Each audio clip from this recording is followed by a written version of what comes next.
नमस्कार दोस्तों, स्वागत है आपका ऐसे न्यूज़ की इस खास वीडियो में। दोस्तों, जैसा मैंने आपको बताया था कि संत रामपाल जी महाराज के सानिध्य में उन्हीं का बुद्ध दिवस मनाया जा रहा है। आज 15 तारीख है, 15 फरवरी, और आज इस समागम का पहला दिन है। बुद्ध दिवस के उपलक्ष्य में जो यहाँ पे समागम मनाया जा रहा है, तैयारी यहाँ पे शुरू हो चुकी है। आज पाठ शुरू हो चुके हैं और सामने आपको बहुत ही विशाल भव्य गेट दिख रहा है। इतना सुंदर तरीके से सजाया गया है इसको। और आप इसे यहाँ पे देख सकते हैं कि हम पार्किंग के इस मेन गेट पे खड़े हैं और यहाँ पे संत रामपाल जी के जो यहाँ पे गाड़ी बस लगी हुई हैं, जो श्रद्धालुओं को लाने ले जाने का जो कार्य करती हैं, वो यहाँ पे बसें भी लगी हुई हैं। आज इस फुटेज कवरेज के माध्यम से आज आपको हम सारी चीज़ें दिखाएंगे, इस आश्रम में क्या क्या व्यवस्था की गई है और साथ साथ में बौद्ध दिवस उपलक्ष्य में क्या यहाँ पे स्पेशल चीज़ें करी गई हैं, उसकी भी अपडेट लेंगे और इस बौद्ध दिवस में क्या खास है उसकी भी जानकारी आपको देंगे। तो बन रही है हमारे साथ। और जैसे हम गेट के अंदर आते, जो गेट का ये लेफ्ट वाला पोर्शन, इसके ऊपर संत रामपाल जी महाराज की क्या उद्देश्य है यहाँ पे पूरे बहुत हाईलाइटेड लेटर में यहाँ पे लिखे हुए हैं। तरीके से आप देख सकते हो कि 5-7 जो संत रामपाल जी का मुख्य उद्देश्य उसके बारे में बात की है। साथ ही साथ हम जानते भी हैं कि संत रामपाल जी महाराज अपने नियम को, अपने जो मर्यादा है उसको लेकर कितने स्ट्रिक्ट हैं। उस चीज़ को लेकर यहाँ पे इस वाले पोर्शन पे बहुत सारी बातें लिखी हुई हैं कि आश्रम के अंदर आने से पहले कृपया इन बातों का ध्यान दे। तो ये एक मस्ट नीडेड चीज़ें हैं जो आपको आश्रम में आने से पहले आपको इन चीज़ों को फॉलो करना पड़ेगा। अभी आश्रम के अंदर जैसे आप बढ़ेंगे तो यहाँ पे एक बहुत सुंदर सा गेट लगा रखा है जिसको फूलों से डेकोरेट कर दिया गया है। अभी यहाँ पे संत रामपाल जी के शिष्य यहाँ मौजूद है, हम इनसे बात करेंगे। नमस्कार जी, क्या नाम है आपका? नमस्कार जी। क्या नाम है आपका? शिवाजी दास, कहाँ से हो आप? महाराष्ट्र सातारा जिला से। हमें ये बताइए कि यहाँ पे आपकी क्या ड्यूटी लगी है? अपनी हाथ में क्या ले रखा है, क्या वॉकी टॉकी, क्या रोल है यहाँ पे? सिक्योरिटी के लिए ड्यूटी लगाई है हमारी। ये जो आप देख रहे हैं प्रवेश द्वार, इधर से माइयों के लिए जाने के लिए रास्ता है और इधर से भगत भाइयों के जाने के लिए रास्ता। दोनों का अलग अलग है? दोनों का अलग अलग रास्ता है। अच्छा, अपने हाथ में वॉकी टॉकी भी ले रखी है, इससे क्या उद्देश्य है? इसका उद्देश्य ये है कि इधर जितने भगत लोग ज्यादा आते हैं उसकी वजह से नेटवर्क का प्रॉब्लम आता है और कम्युनिकेशन करने के लिए वॉकी टॉकी से जल्दी से जल्द हो जाता है। अगर नेटवर्क ना रहे तो आप इससे बात कर लेते हो? नेटवर्क ना रहे तो इससे बात करते हैं। तो कहने का मतलब ये है कि पूरी व्यवस्था यहाँ पे की गई है इन्होंने अपने तरफ से कि अगर इन केस अगर नेटवर्क ना रहे फ़ोन का तो इसे कम्युनिकेट कर सकते हैं। और यहाँ पे जो मेल हैं उनके लिए अलग यहाँ से द्वार है और जो फीमेल्स हैं उनके लिए वहाँ से एंट्री गेट है, आप देख सकते हो। तो जैसा आप यहाँ पे जानते ही है कि ये एक जूता घर है जहाँ पे सारे अपने सैंडल चप्पल जूते जमा करते हैं। आपने देखा ही है कई सारे वीडियो में। अब यहाँ पे मजे की बात यह है कि सब में अलग अलग सेक्शन यहाँ पे इन्होंने डिवाइड कर दिया। जैसे ऊपर सेक्शन डी लिखा हुआ है, आप देख सकते हैं यहाँ पे सेक्शन डी, आगे सेक्शन ई लिखा हुआ है। इस सारे सेक्शन वाइज डिवाइड कर दिया गया है और नंबरिंग सिस्टम यहाँ पे शुरू कर दिया है, जिससे जो जूते हैं जहाँ पे श्रद्धालु आते हैं उनके चप्पल जूते और सैंडल यहाँ पे खोए नहीं और उसको अच्छी तरीके से यहाँ पे इन्होंने कस्टमाइज करके रखा हुआ है। अभी आपको लेके चलेंगे अंदर और बाकी तैयारी आपको दिखाएंगे। ये यहाँ से एंट्रेंस गेट है, ये जो रोड है कनेक्ट करता है सीधा आश्रम के मेन पंडाल से कनेक्ट करता है। उससे पहले यहाँ पे कुछ श्रद्धालु संत रामपाल जी के शिष्य यहाँ मौजूद हैं, इनसे हम बात करेंगे। नमस्कार जी, क्या नाम है आपका? राजेश दास, कहाँ से हो जी आप? गुड़गांव से। ये बताइए हमें कि आप यहाँ पे क्या कर रहे हैं? यहाँ पे भगत जी हमारी सेवा लगी, जैसे कि जो भगत आ रहे हैं, जगत आ रहे हैं, उनको गाइड की सेवा लगी है। जैसे उनको मतलब यहाँ से हमें गाइड करना है और उनको प्रदर्शनी तक पहुँचाना है और प्रदर्शनी की जो परमात्मा की लीला है वो हमको उनको समझाना है। तो गाइड वाले मतलब आपकी सेवा गाइड करने की लगी है? जी हाँ जी। आपके साथ में कितने और लोग हैं? कम से कम यहाँ पर तो 20 लोग हैं। तो आपकी शिफ्टिंग का क्या है? दिन भर सेवा करते हो या फिर किस तरह से आप मैनेज करते हो? और कभी कभी शिफ्ट लग जाती है, कभी कभी पूरे सुबह से शाम तक। तो जो गाइड में आप क्या चीजें लोगों को बताते हो जहाँ यहाँ पे आते हैं आश्रम में? जैसे कि उनको बताते हैं कि परमात्मा की प्रदर्शनी लगी हुई है, उसमें परमात्मा की लीला है, जो परमात्मा ने पहले जो लीला करके गए हैं वो सारी चीजें आपको वहाँ पे मिलेगी कि परमात्मा ने कैसे लीला करी पीछे वर्ग में। तो वही सब हम उनको बताते हैं। तो यहाँ पे गाइड की भी सेवा लगा रखी है, जैसे कि जो संत रामपाल जी के शिष्य हैं और जो शिष्य नहीं भी हैं, जिन्होंने दीक्षा नहीं ले रखी, उनके लिए भी यहाँ पे गाइड की पूरी व्यवस्था की गई है। सबके आई कार्ड पे गाइड सेवादार लिखा हुआ है जो लोगों को एक्चुअल में गाइड करते हैं कि किस तरीके से आप आश्रम विजिट करें, आश्रम में क्या क्या चीजें यहाँ पे रखी हुई हैं। और मेन चीज उन्होंने बताई प्रदर्शनी, तो आपको उसके अंदर भी लेके चलेंगे। और आगे की जो कवरेज है और जो पूरी रिपोर्टिंग है, आश्रम बहुत बड़ा है, आगे की जो रिपोर्टिंग होगी हमारे सहयोगी रिपोर्टर आपको दिखाएंगे। जैसे कि अभी हमारे सहयोगी रिपोर्टर आदित्य ने आपको एंट्री गेट से लेके जो जूताघर था वहां तक की सारी व्यवस्थाएं दिखाई कि किस तरीके का मैनेजमेंट यहाँ पे हुआ है। अभी हम थोड़ा सा आगे आते हैं तो आपको देखने को मिलेगा यहाँ पे गार्डन की एक व्यवस्था की गई है। मतलब जब इतनी भारी मात्रा में जब लोग आएंगे तो उनको रेस्ट करने के लिए इतना सुंदर सा एक गार्डन बनाया गया है। और साथ ही साथ में जरूरी नहीं है कि इसी गार्डन में सारे लोग रुके हो, यहाँ पे पर्सनली ये फीमेल्स के लिए बनाया गया, लेडीज के लिए। और अगर आप इस साइड देखेंगे तो यहाँ पे जो है वो जेंट्स जो है सारे उनके लिए गार्डन बनाया गया है। दोनों के लिए सेपरेट व्यवस्था की गई है। यहाँ पे सारे लोग रेस्ट कर रहे हैं। हम थोड़ा और आगे चलते हैं और आगे की आपको कवरेज दिखाते हैं। अभी हम इस गार्डन के अंदर आ चुके हैं, यहाँ पे सारे लोग रेस्ट कर रहे हैं। मेन जो फोकसिंग पॉइंट हम बोल सकते हैं वो है वहाँ पे जो सतलोक आश्रम धनाना धाम वो जो लिखा है वो एक क्राफ्ट क्रिया बनाया गया है। साथ ही साथ में यहाँ पे एक बैनर लगाया गया है और यहाँ पे एक अलग मीन्स की एक आर्ट है यहाँ पे रेडी की हुई है यहाँ पे भी, और यहाँ पे एक सेल्फी पॉइंट बना के रखा है। आइए अब हम यहाँ के जो सेवादार है या फिर जो यहाँ के लोग हैं उनसे जानने की कोशिश करते हैं कि इसका मीनिंग क्या है। जैसे आप देख सकते हो वहाँ पे जो एक बैनर लगाया गया है ज्ञान का अज्ञान पर आक्रमण, उसके बारे में डिटेल इन्फॉर्मेशन जानना चाहेंगे कि दोस्तों अभी अब आप हमारे पीछे देख सकते हैं एक मिनी क्राफ्ट क्रिएट किया है। यहाँ पे जो है इतना सुंदर तरीके से उसका चित्रण किया गया है। अब यहाँ पे जो संत रामपाल जी महाराज जी के शिष्य जो आए हुए हैं, आइए उनसे जानने की कोशिश करते हैं कि वो क्या संदेश देना चाहते हैं इस आर्ट के थ्रू समाज को। दोस्तों पूरे गार्डन का जो आकर्षक एकदम स्थल है जो वो यही चित्र है। आप देख सकते हो कितना सुंदर तरीके से इसको बनाया गया है। आइए जानने की कोशिश करते हैं संत रामपाल जी महाराज जी के जो शिष्य है उनसे कि इस चित्र के माध्यम से वो समाज को क्या संदेश देना चाहते हैं। नमस्कार सर, आपका नाम क्या है? नमस्कार सर, मेरा नाम धीरज है सर। सर यहाँ पे जो चित्र बनाया गया है हम देख पा रहे हैं, इतना सुंदर चित्र यहाँ पे जो कलाकृति की गई है, इस माध्यम से आप पूरे ये यहाँ पे जो आने वाले लोग हैं उनको क्या संदेश देना चाह रहे हैं? सर ये इस चित्र से है ना, हमारे गुरु जी ने बता रखा है, जैसे संत रामपाल जी महाराज बैठे हैं, साथ में कृष्ण जी बैठे हैं और साथ में 6 घोड़े हैं। इन घोड़ों से गुरु जी ने बताया कि काम, क्रोध, मोह, लोभ, अहंकार और मन है, ये हमारे शरीर के अंदर विकार है। और संत रामपाल जी महाराज जी ने भक्ति से इन विकारों को रोक रखा है, जिससे मनुष्य को भक्ति करने में सरलता मिलती है, आसानी होती है। धन्यवाद सर। धन्यवाद। दर्शकों जो यहाँ पे इन्होंने जिस तरीके से बताया कि ये सारे जो विकार है काम, क्रोध, मोह, लोभ, अहंकार और मन, इसको संत रामपाल जी महाराज जी की जो भक्ति है उसके द्वारा उसको रोका जा सकता है। शायद यही एक रीजन हो सकता है कि संत रामपाल जी महाराज जी के जो शिष्य है उनकी एक समाज में एक अलग पहचान हमको देखने को मिलती है। आइए अब जानते हैं अगले हिस्से में जो हम आश्रम के अभी तक गार्डन में है, हम अंदर जाएंगे, देखते क्या क्या व्यवस्था है वहाँ पे हो चुकी है। दर्शकों अभी हम थोड़ा और आगे आते हैं तो हमें देखने को मिलता है संत रामपाल जी महाराज जी के समागम में एक आध्यात्मिक प्रदर्शनी। आपने देखा होगा कि प्रदर्शनी बहुत तरीके की होती है, जहाँ पे चित्र लगाए जाते हैं, बहुत सारी अलग अलग साइंस एंड टेक की प्रदर्शनी होती है, अलग अलग तरीके की होती है। एक स्पिरिचुअल जो एग्जीबिशन है ये हमें सिर्फ संत रामपाल जी महाराज जी के समागम में हमें देखने को मिल रहा है। यहाँ पे ये आप देख सकते हो कितना सुंदर तरीके से इसका एंट्रेंस गेट सजाया गया है। इस पर से हम सोच सकते हैं कि क्या सुंदर यहाँ पे दृश्य लगाए होंगे, इसको भी देखेंगे। और हमारे इस साइड अगर आप देखोगे तो आपको देखने को मिलेगा कि यहाँ पे निःशुल्क नेत्र जांच शिविर जो है यहाँ पे आयोजित किया गया है, जहाँ पे आपका आई टेस्ट किया जाता है फ्री ऑफ कॉस्ट। संत रामपाल जी महाराज जी के द्वारा यहाँ पे भी इसका आयोजन किया है और आप देख सकते हो कितनी सुंदर व्यवस्था यहाँ पे की गई है, किस तरीके से बैठने की व्यवस्था है, किस तरीके से लोग बैठे हुए हैं यहाँ पे और किस तरीके की सारी चहल पहल है। कोई भी प्रकार का जो अव्यवस्था कह सकते हैं हमको देखने को नहीं मिल रही है। बहुत ही शांति प्रिय वातावरण हमको यहाँ पे देखने को मिल रहा है। आइए किसी के जो सेवादार है यहाँ के उनसे जानने की कोशिश करते हैं कि यहाँ की कैसी व्यवस्था है। दोस्तों अभी हम नेत्रदान शिविर जो है यहाँ पे आ चुके हैं। अभी यहाँ पे किस तरीके की व्यवस्था है आप देख सकते हो, बहुत ही शांति प्रिय व्यवस्था है। अभी यहाँ पे हमारे साथ कुछ सेवादार भी जुड़े हैं, इनसे जानने की कोशिश करते हैं कि कैसी व्यवस्था यहाँ पे होगी, मैनेजमेंट कैसा यहाँ पे किया जा रहा है। नमस्कार सर। सर साहिब जी। क्या नाम है सर आपका? विजयपाल सिंह। सर हमें देखने को मिल रहा है कि हम यहाँ पे आने के बाद बहुत ही शांति प्रिय वातावरण है, तो कैसी व्यवस्था है यहाँ की, कैसा मैनेजमेंट है सारा, आप क्या बता सकते हैं? जी यहाँ का मैनेजमेंट संत रामपाल जी महाराज की दया से यहाँ पे सारी व्यवस्थाएं विधिवत की गई हैं, जिसमें आने वाले पेशेंट के लिए कोई भी दिक्कत का सामना उसको न करना पड़े। जैसे कि आप देख पा रहे हैं यहाँ जो एंट्री गेट है, तो एंट्री गेट में एक साइड है दंत निःशुल्क चिकित्सा परामर्श केंद्र और जांच केंद्र, और दूसरी साइड निःशुल्क नेत्र जांच शिविर लगा हुआ है, और दोनों के एक बीच में बड़ा पार्टीशन लगा हुआ है। इसके माध्यम से दोनों नेत्र जांच अलग और दंत चिकित्सा जांच है वो अलग है, और उसमें भी लेडीज और जेंट्स को अलग अलग क्यू में बिठाया गया है, उनको एक पर्टिकुलर डिस्टेंस पे बिठाया गया है, और उनको समय पर अगर पानी की स्वल्पहार सारी व्यवस्थाएं यहाँ की गई है। उसके बाद वो आते हैं काउंटर पे, उनके पर्चे बनाए जा रहे हैं विधिवत से। पर्चे बनाने के बाद उनको सेवादार लगे हुए हैं, उनको एक विधिवत उनको लेकर जा कर के डॉक्टर चैम्बर में उनको उनकी जांच कराई जाती है, और जांच कराने के बाद उनको एक मेडिसिन काउंटर है वहाँ पर उनको फार्मेसी काउंटर पे मेडिसिन प्रोवाइड की जाती है। और ये सारी प्रोसेस जो भी है वो संत रामपाल जी महाराज के आदेश अनुसार निःशुल्क की जा रही है, जिसका कोई भी चार्ज किसी भी पेशेंट से नहीं लिया जा रहा है।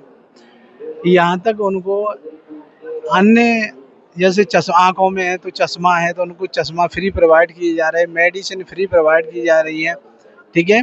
चाय, नाश्ता, बिस्कुट सारी चीज़ें फ्री ऑफ कॉस्ट प्रोवाइड की जा रही है उनको। और वहाँ से जो पेशेंट निकल के आ रहे हैं उनको एग्जिट रास्ता भी अलग बनाया गया है, और यहाँ पर काफ़ी बैठने के लिए और स्पेस बहुत ज़्यादा है, और यहाँ की नीट एंड क्लीन एरिया है, वेंटिलेटेड एरिया है, तो यहाँ पर कोई भी दिक्कत नहीं है। श्रद्धालु बड़े आराम से आ रहे हैं और अपना इलाज करा के बड़ी खुशी खुशी यहाँ से जा रहे हैं। ये संत रामपाल जी महाराज का कमाल है, उनका ज्ञान इतना अच्छा है। यहाँ से श्रद्धालु ये नाम भी लेकर के जा रहे हैं, नाम दीक्षा लेकर के जा रहे हैं, क्योंकि संत रामपाल जी महाराज ने जो ज्ञान दिया है वो शास्त्रों के अनुकूल साधना दी है। इसमें कुछ भी आप घर पे अपने जा कर के, श्रद्धालु कोई भी हो घर पे जा कर के वो ये देख सकता है कि अपने शास्त्रों में क्या लिखा है, और संत रामपाल जी महाराज शास्त्रों के अकॉर्डिंग ही साधना करा रहे हैं, जिससे श्रद्धालुओं को बहुत ज़्यादा अति का लाभ प्राप्त हो रहा है। इससे यहाँ पर देखो, आप देख रहे हो कितनी भीड़ उमंग उमंग के लोग आ रहे हैं यहाँ पर, और अपने मोक्ष के लिए यहाँ पर नाम दीक्षा लेकर और मोक्ष कराएंगे वो। बहुत ही सुंदर तरीके से इन्होंने बताया हमको, और क्या सही बात है, सटीक बात बैठती है दोस्तों, क्योंकि इतनी सुंदर व्यवस्था यहाँ पे की गई है ना। आप देख सकते हो कि सारा ही शांति प्रिय वातावरण, नीट एंड क्लीन व्यवस्था की गई है, बहुत ही बढ़िया यहाँ पे व्यवस्था की है। आइए अब हम जो नेक्स्ट फेज है हमारा उसको जानने की कोशिश करते हैं कि आगे और क्या क्या व्यवस्थाएं हैं। दोस्तों आश्रम बहुत बड़ा है, अभी तक हमने जो आपको व्यवस्थाएं दिखाई है वो सिर्फ 50% मात्र है। अभी आगे की जो सारी व्यवस्थाएं है, किस तरीके की सारी मैनेजमेंट यहाँ पे की गई है, कैसी सुविधाएं यहाँ पे है, ये सारे हमारे जो सहयोगी रिपोर्टर होंगे वो आप। हाँ, जैसे कि दोस्तों हमारे सहयोगी रिपोर्टर ने आपको बाहर की यहाँ आश्रम में जो चीजें थी उनको दिखाया। अभी हम लेकर आए हैं आपको, यहाँ एक विशाल प्रदर्शनी लगी हुई है जिसके अंदर ये कुछ पॉइंट्स रहेंगे जिनको लेके ये प्रदर्शनी यहाँ लगाई गई है। अब हम आपको इस प्रदर्शनी के अंदर लेके चलेंगे कि अंदर किस किस चीजों से आपको मतलब किन किन पॉइंट्स पे आपको यहाँ जानकारी मिलेगी। हाँ, तो जैसे आप दोस्तों देख सकते हो यहाँ पे ये जो प्रदर्शनी लगी हुई है इसकी एंट्री है। अभी हम जस्ट इसके अंदर एंट्री लेंगे और देखेंगे यहाँ पे क्या क्या चीजें हमें देखने को मिलेगी। तो यहाँ हम देखेंगे कि यहाँ जगह जगह यहाँ के सेवादार लगे हुए हैं जो इस प्रदर्शनी से रिलेटेड जो भी यहाँ पे लोग आ रहे हैं उनको गाइड करते रहते हैं ताकि उनको किसी तरीके की कोई दिक्कत ना हो। तो दोस्तों यहाँ पे हम देख सकते हैं प्रदर्शनी में अभी काफ़ी भीड़ है, तो हम प्रदर्शनी को लेके आपको अलग से ऐसे न्यूज़ चैनल पे एक डॉक्यूमेंट्री दिखाएंगे विस्तार से, उसमें आपको जानकारी मिलेगी। तो यहाँ पे हमें संत रामपाल जी महाराज के एक फॉलोअर मिले हैं, आइए उनसे जानते हैं उनका क्या एक्सपीरियंस रहा, कैसे उन्होंने ये भक्ति मार्ग ज्वाइन किया है। संत राम यहाँ पे हमें संत रामपाल जी महाराज के फॉलोअर मिले हैं, तो आइए इनसे जानते हैं। सर क्या नाम है आपका? मेरा नाम प्रशांत दास है। कहाँ से हो सर? मैं दिल्ली से हूँ। आपकी क्या क्वालिफिकेशन है सर? मैंने बीटेक किया हुआ है, सिविल इंजीनियरिंग में इंजीनियर हूँ मैं। संत रामपाल जी महाराज से आप दीक्षित हो? जी हाँ जी। सर तो मेरे को एक बात बताइए, आज यहाँ आप सतलोक आश्रम धनाना धाम में आए हो, तो किस उपलक्ष्य में आए हो आप? यहाँ हमारे पूज्य गुरु जी संत रामपाल जी महाराज जी के बौद्ध दिवस के उपलक्ष्य में 3 दिन का समागम रखा हुआ है, तो इस उपलक्ष्य में हम यहाँ पे आए हैं। अच्छा, तो सर आपने अभी एक वर्ड बोला है बौद्ध दिवस, तो आप हमारे दर्शकों को बताइए बौद्ध दिवस का मतलब क्या होता है और आप इसको क्यों सेलिब्रेट करते हो? बौद्ध दिवस आप ऐसे समझ सकते हैं कि जब एक शिष्य पूर्ण गुरु से दीक्षित होता है उस दिन को वह बौद्ध दिवस उस दिन को बौद्ध दिवस के उपलक्ष्य में देखा जाता है, या फिर उसको आप दीक्षा दिवस, आध्यात्मिक जन्मदिन से भी संबोधित कर सकते हो। इसलिए संत रामपाल जी महाराज जी का बौद्ध दिवस हम मनाते हैं। अच्छा, तो सर आपने भी तो नाम दीक्षा ली है, तो क्या बौद्ध दिवस आपका भी सेलिब्रेट किया जाएगा? नहीं, बौद्ध दिवस जैसे कि जो पूर्ण परमात्मा होते हैं, जिस पूर्ण परमात्मा कबीर साहब हैं, उनका जो पूर्ण प्रतिनिधि होता है, इसको हम इंग्लिश में रिप्रेजेंटेटिव कह देते हैं, जो यहाँ पर धरती पर हमको पूर्ण भक्ति विधि शास्त्रों के अनुकूल देता है, उन संत के नाम दीक्षा वाले दिन को हम बौद्ध दिवस के रूप में मनाते हैं। अच्छा, तो सर क्या आपने इस भक्ति से पहले भी कुछ और भक्ति करते थे आप? जो हिंदू धर्म में चल रही पारंपरिक भक्तियाँ सारी, सब कुछ हम वही सब भी करते थे। अच्छा, तो फिर संत रामपाल जी महाराज ने ऐसे क्या भक्ति मार्ग बताई जिससे कि आप एक जो अभी जेल में हैं और उन संत से आप प्रभावित हुए हो कि हाँ हमें ये भक्ति लेनी चाहिए, ऐसा क्या है इस ज्ञान में? देखिए, आज तक हम जो भी भक्ति साधना हमने अपनाई थी, हम जो कुछ भी कर रहे थे आज तक, वो सब हमारे को सिर्फ एक लोक वेद के आधार पर बताया जा रहा था कि आप शिव जी पर जल चढ़ा लीजिए, आप हनुमान चालीसा का पाठ कर लीजिए, आप ये मंत्र जाप कर लीजिए, जबकि उसका कोई शास्त्रों में प्रमाण नहीं था हमारे पास कि हम ये किस आधार पे कर रहे हैं। देखिए, हम अपने जीवन में कुछ भी करते हैं, कहीं भी मतलब किसी भी फील्ड में जाते हैं, कोई अपना आधार बनाते हैं। जैसे मैं सिविल इंजीनियर हूँ, मैं इंजीनियरिंग की पढ़ाई करी है, मेरा आधार है, मैंने उस हिसाब से मैं अपनी आज नौकरी कर रहा हूँ, अपना जीवन निर्वाह कर रहा हूँ। तो उसी प्रकार भक्ति मार्ग है।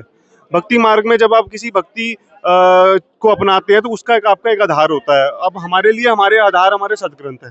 तो संत रामपाल जी महाराज को फॉलो करने का एकमात्र रीजन यही था कि उनका जो आधार है वो हमारे सदग्रंथ है।